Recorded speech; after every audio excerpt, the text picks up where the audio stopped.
Hello and welcome back to another episode of the Invest podcast. Excited to be back. Obviously, the return was last episode in which I discussed, regaining your attention. Today's a very different topic, and it is, are the steps in place? So before I do that, I always like to share on the structure. And the structure of the podcast is always something I've tried for the week.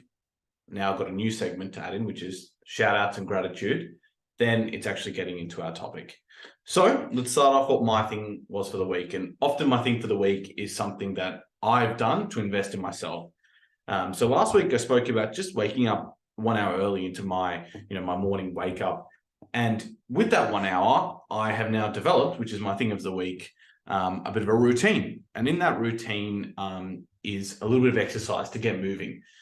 Just here in my sort of study space, I get to my desk, I usually have a little routine of things I do. I can show on that later. But I've now integrated a little bit of movement, and that is, just some exercises, some light exercises to get me going. If I were to go outside and go for a run or go to the gym, I often feel that that's not optimal for me and I'll get tired. So I've just added a few things, a 5-10 minute routine just to get me moving. I guess the idea is that movement is medicine in a way, and just gets, I guess, I don't know where it's fully based in science, but it gets the blood pumping and, the endorphins running high. So I do believe that to be something really positive, and I encourage you, if you're going to try and wake up a little bit earlier, or, you want to start exercising in the morning, it doesn't have to be something big. Just, start with 5 minutes, start with 10 minutes and see how you go. The next is shout outs and gratitude. So I've been really reflecting on how grateful I am for the opportunities I have. And a big part of that is the people around me. And I think we don't often tell people, either verbally, via text or something like that, how appreciative we are of their support. So I've got two people. First is Jack. So obviously Jack and I've done podcast episodes before, but I just want to give a shout out to him. And, he's helping me, with some coaching and some other things, and being a real sounding board for some ideas. And he's obviously helped me, with the podcast. The second is my cousin auntie, Teresa. And she's, a big supporter of the podcast. And it's always nice when you have someone in your family, supporting you as you try something new, try something different. I think it's always really, really nice when that happens. All right. Well, that's my shout outs and gratitude. New little segment there I've come up with. The next thing I want to discuss is my main topic, which is, are the steps in place? So I guess the context of this is, we're in February. It's February 3rd when I'm recording this. And the average person, right, will give up on their New Year's resolutions within the first 4 months of the year. So we're in the second month of the year. So in the next couple of months, a lot of people will be neglecting or forgetting or just not completing their New Year's resolutions. And it had me really thinking why that is so. Now, I guess there's two schools of thought. Is the resolution, attainable, sustainable, and actually something they wanted to do, or did they just like the idea of it? The second part of that is, are the steps in place? And that's what I want to discuss now. So let's say we all here, perhaps you haven't put, to physical paper your New Year's resolutions. Maybe it's just like an idea you've got in your head. I want to get fitter, stronger, and more knowledgeable. And those three are the most common, I believe. To change your body composition, like lose weight, get more like physically fit, and then earn more money, I think, are the three most common New Year's resolutions. You've got some idea in that ballpark you want to do that. But I want to put the question back to you. Are the steps in place? Have you actually stepped back from that idea, right? I want to be, more social. I want to save more money. I want to, become, physically more fit, perhaps. Have you actually stepped back to think of what are the steps that you need to put in place to do that? And I think it's really easy to first work back from the destination. Where do you actually see yourself going with this? So, the statistics show that only, in a whole population of people, they took a study, 8% completed their New Year's resolution by the end of the year. So December 31st of that year. So I want you guys to picture, are you clear about the destination? Do you know where you want to be on December 31st, right? Is it attainable to do what you want to do by that time? So once you've got that destination, work backwards in the steps. So the first step is, how can I get started, right? Do you have a clear, defined starting point? Okay, that's step one. The starting point is always something I think that most of us can acknowledge and do.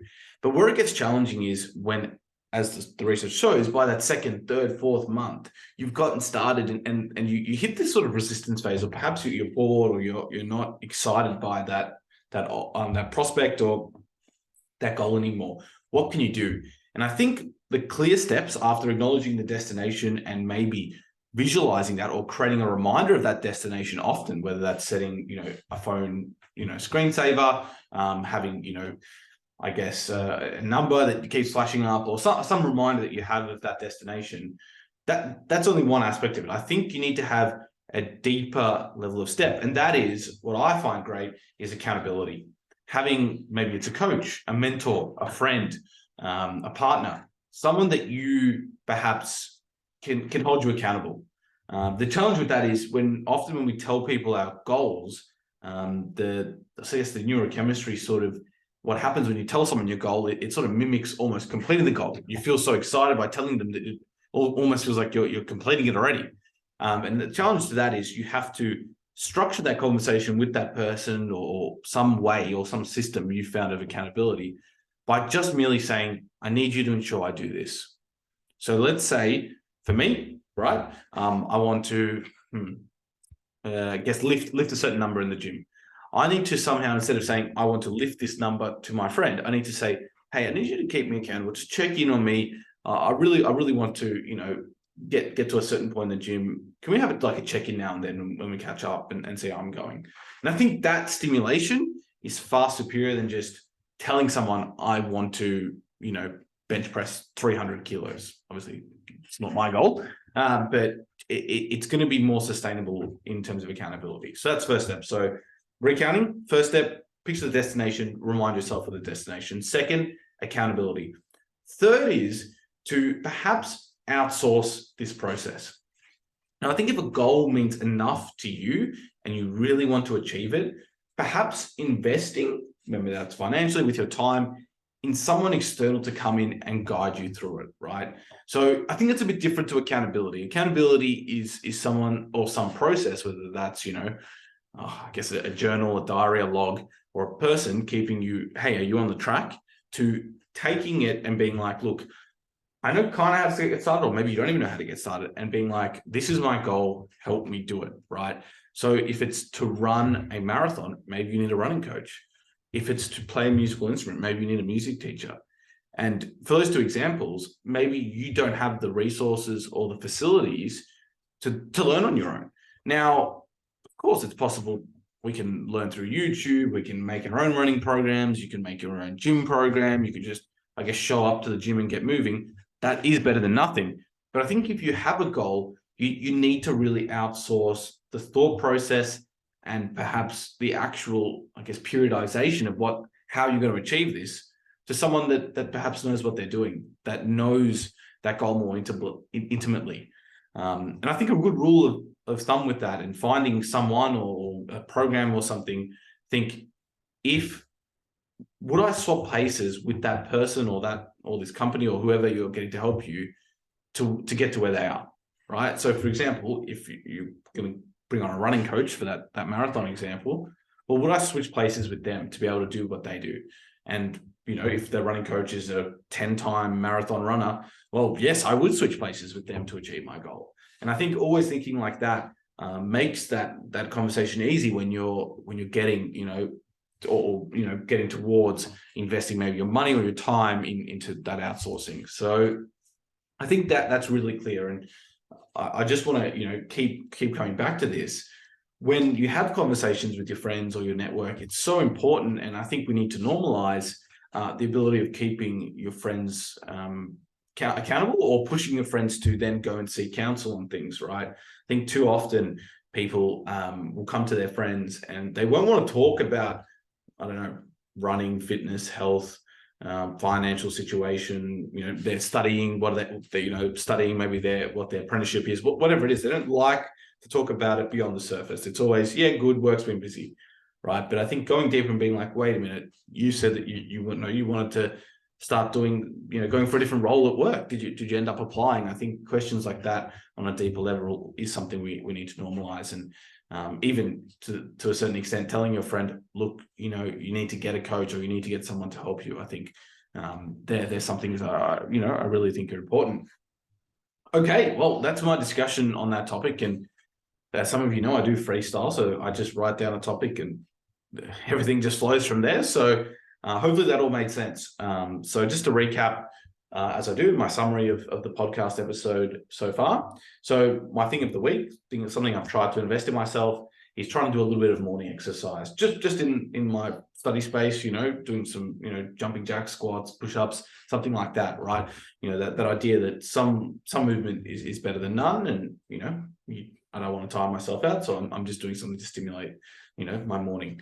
The next is my shout outs and gratitude. And, I gave a shout out to two people who've really supported this idea of this podcast and me trying something different. So, I'm really grateful to them. The next is setting up the idea in the context of New Year's resolutions, goals, and really asking the question back to you guys. And the title of the podcast being, are the steps in place? Right?